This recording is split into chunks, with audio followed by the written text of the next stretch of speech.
this contingent beneficiary, wouldn't you want to make sure they were educated about who we are and what we do? Wouldn't you want to make sure that they knew who I was and also what they should do with that money? It's a large sum of money. Wouldn't you want to make sure that they were clear on what to do? I'm going to start off with letting you know that when you write a sale, every time you write a sale, you should be getting referrals. Referrals, a couple different ways you can get referrals. Number one, you could just ask for a referral. And the way that I ask for referrals is I ask them, who do you know that has young kids? Because I want to try to keep myself in that right market. Who do you know that has young children? Who do you know that has a job? Who do you know that's a salesperson? Who do you know that's a teacher? Who do you know that's a coach? Who do you know that is money motivated? So those are the little things that you might want to start having conversations with people about, asking those questions all the time, especially when you're with them, after a sale or after some sort of transaction. Now, the other thing is the other way that you're going to be able to get referrals is through the beneficiary close. So every time you write a sale, every time you get a result, you're going to ask them who's their beneficiary. Of course, as you're going through the application. So once you get that name, get them to get on the phone and call the beneficiary, the contingent beneficiary. Call them on the phone and book an appointment for you. Let them know that there's a lot of companies out there that do not pay their claims, that have not paid out fully all of their claims. And the reason why is because they didn't even know that the client passed away. If the husband and the wife die together at the same time, you have a contingent beneficiary that has no idea that insurance exists. So explain to the client that I want to make sure that we put you in a position where if God forbid something were to happen to you and your husband, your contingent beneficiary is clear about who I am. And look, this is $750,000 that we're going to be giving this contingent beneficiary. Wouldn't you want to make sure that they were educated about who we are and what we do? Wouldn't you want to make sure that they knew who I was and also what they should do with that money? It's a large sum of money. Wouldn't you want to make sure that they were clear on what to do with that, amount of cash that we're going to be, or a check that we're going to be giving them? Do you want to make sure they're educated? Every single time they're going to set up the appointment for you. They're going to get you in front of that contingent beneficiary. Also, if we can't get a hold of that contingent beneficiary, who do you know that, that's close to you that we can put as an emergency contact? So there's another 2 or 3 or 4 referrals that you can get from that. So the contingent beneficiary and of course the emergency contacts. Lots of ways to prospect. Where have we prospected in the past? How about kids' schools? Now I know a lot of schools are shut down right now, but we had some friends over last night. And we hung out. It was one of my son's friends' parents, and we hung out with them. They'll end up becoming clients. And so there's relationships out there that you're not fostering because you're trying to keep things separate. Now, I'm not saying that you have to, try to recruit every single person in your life or try to do business with every single person in your life the minute that you meet them. But as time goes on, the people in my life, they're my clients. The people that I have relationships with, they're my clients. My realtor is my client. My realtor's assistant is my client. The person that cuts my hair, she's my client. The people in my life that I do business with, they're my clients.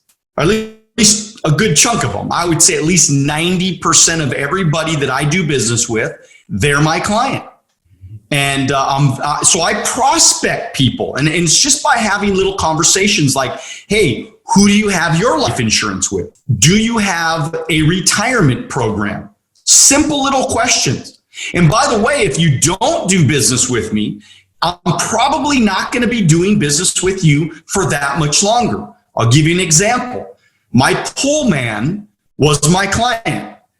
And we wrote him up, and for whatever reason, his wife, they had a friend of the family or something, and him and his wife decided to go with the friend of the family.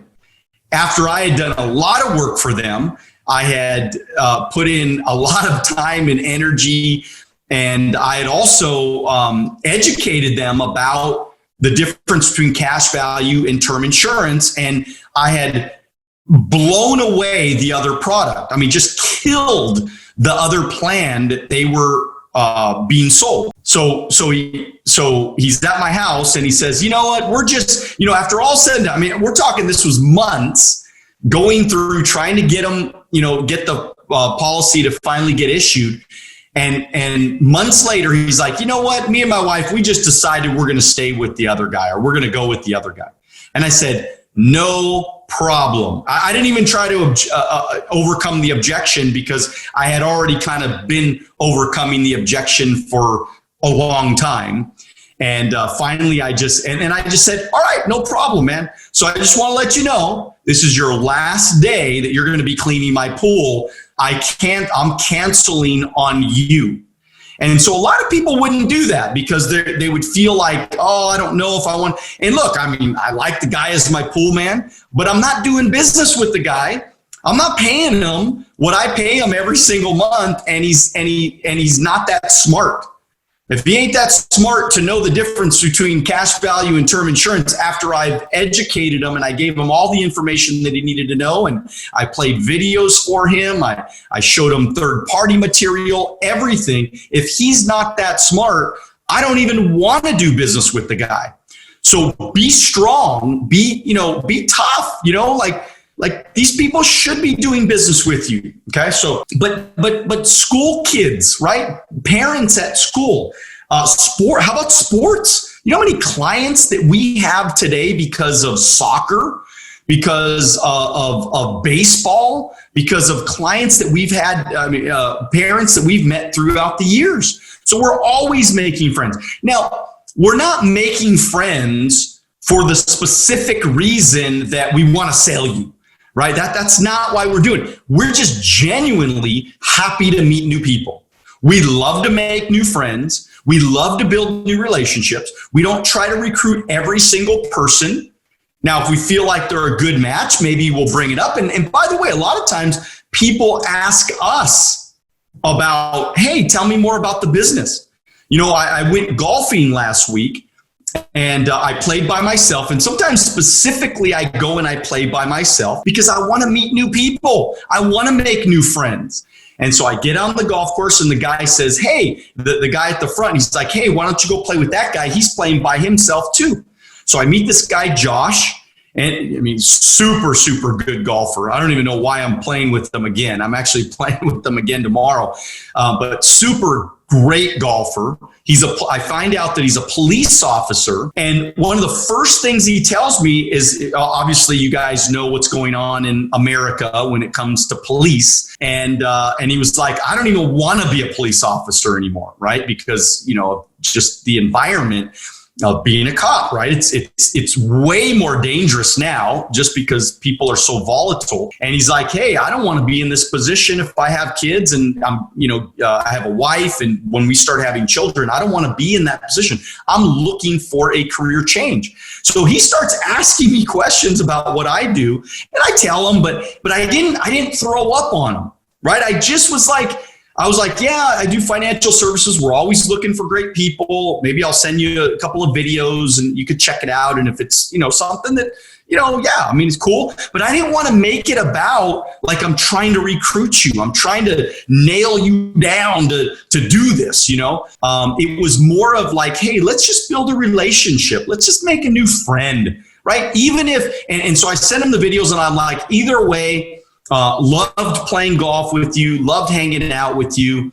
And if you have any other questions, just call me. So he texts me back and he's like, hey, I watched some videos. I have some other questions. I'm really not 100% sure yet. but I'd love to play golf with you again. And I said, yeah, no problem. When do you want to play? And then he set up a tee time, and we're going to go out tomorrow and play tomorrow morning. And so the point I'm trying to make is no matter what, and I told him, I said, no matter what, loved hanging out with you. I don't want it to be about just the business, because I want to genuinely make a new friend. I genuinely want to have as many friends as I possibly can have.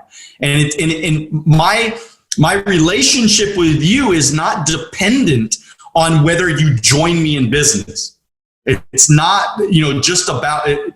I'm just trying to recruit people. I want to make friends, because I think if you go from it from an authentic, genuine way, if you come from that angle, you could make real friends. You could build real relationships. And by the way, I might not recruit the guy, but he might turn me on to his brother. He might become a client. He might turn me on to his parents. His parents might be retiring. I mean, he's only 28, so his parents, might be at that age where they're potentially retiring, and I might do a rollover. I mean, these are all ways to prospect. Thank you for watching our short clips on Alonzo Academy. If you'd like to watch the next short clip, click here. If you'd like to watch the entire podcast, click here.